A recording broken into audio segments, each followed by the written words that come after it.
7 milhões de dólares foi o preço de uma decisão que levou 10 segundos. E não foi um iniciante, foi um dos investidores mais disciplinados da história, e ele tinha quase 20 anos de mercado. Ele olhou para uma tela, tirou uma conclusão errada e foi para o aeroporto porque estava atrasado.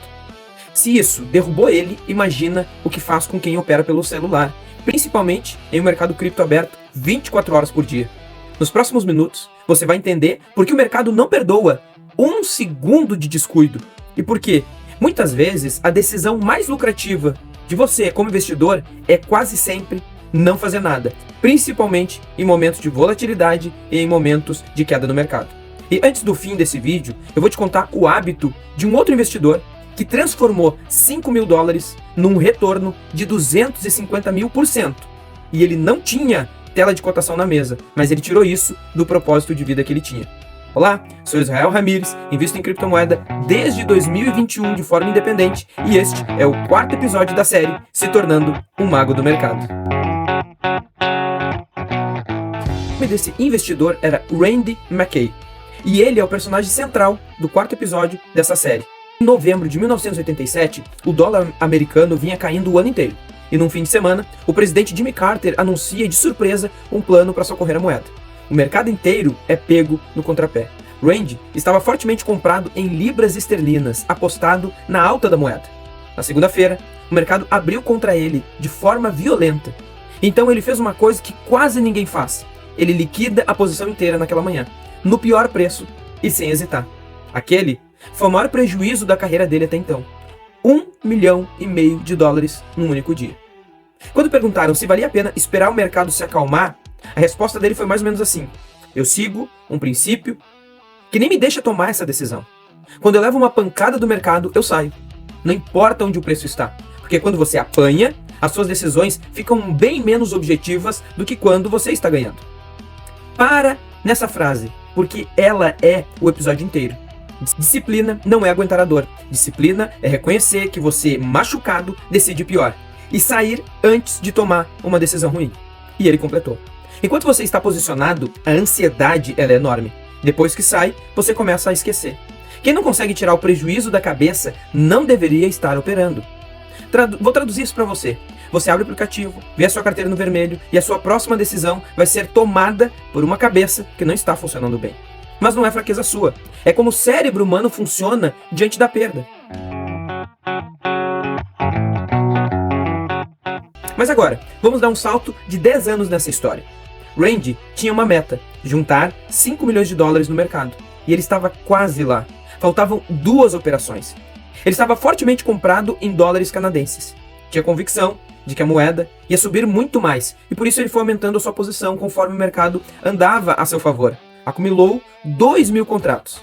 Naquela época, Randy estava construindo uma casa na Jamaica e ia até lá de vez em quando para acompanhar a obra.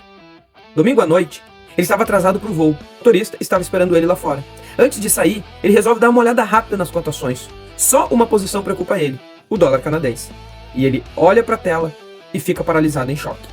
O dólar canadense tinha caído exatos 100 pontos. Aquela moeda raramente se mexia 20 pontos de um dia para o outro. 100 pontos era uma coisa de outro mundo. Então, o cérebro dele fez o que o seu cérebro também faria. Ele pensou, deve ser um erro na tela. Provavelmente falta um dígito. O mercado, na verdade, deve estar parado. E foi-se para o aeroporto. Mas a cotação estava certa. Faltando um mês para a eleição do Canadá, uma pesquisa mostrou que um candidato, considerado sem chances, tinha encostado no candidato favorito. Então, do dia para a noite, a eleição, que parecia resolvida, virou uma grande incerteza. Para piorar, a casa na Jamaica ainda não tinha telefone instalado, e naquela época não existia celular. Para falar com alguém, o Randy precisava pegar o carro e ir até o hotel mais próximo, esperar na fila de um telefone público. Quando então ele finalmente conseguiu falar com o operador, a posição dele já tinha perdido 3 milhões de dólares. E aí, ele cometeu o segundo erro. Como o mercado já tinha caído muito, ele desmonta só 20% da posição. Mas o dólar canadense continuou despencando. Dias depois, o prejuízo já batia 7 milhões de dólares. Foi quando ele gritou para o operador, tira tudo, liquida. Repare no que aconteceu. Não foi burrice, não foi falta de método. Foi um homem experiente, disciplinado, que baixou a guarda por alguns segundos, porque estava atrasado para um voo. E o mercado cobrou dele 7 milhões por esses segundos. porque o mercado não tolera nem o descuido mais passageiro. Agora vamos pensar em criptomoedas. O mercado não fecha, não tem fim de semana, não tem limite de queda, que force uma pausa, não tem hora de dormir. O seu descuido tem 24 horas por dia para acontecer. Se essa história te faz pensar nas suas próprias regras, aquelas que você quebra quando está com pressa, já deixa o like. É o que me diz para continuar fazendo essa série.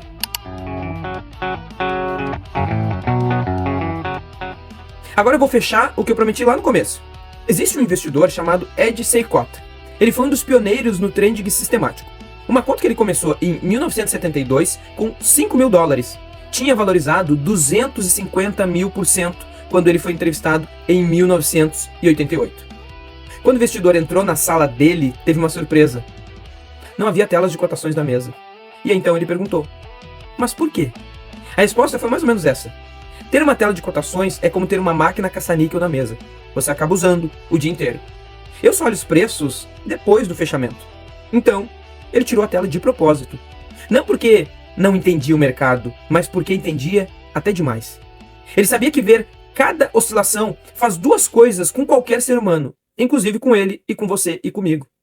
Faz você operar mais do que deveria e faz você abandonar uma boa posição por causa de um movimento contrário, que talvez não vá significar nada.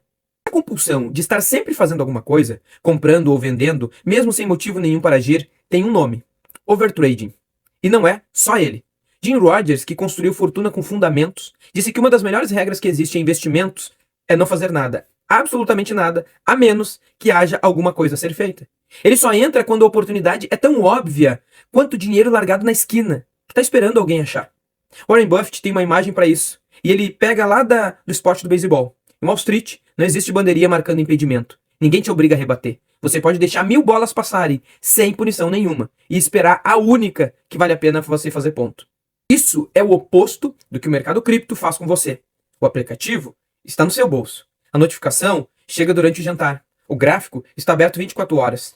Tudo ali é construído para você agir. Um livro clássico de 1923 já dizia que existe um tipo específico de tolo. O tolo que acha que precisa operar o tempo todo.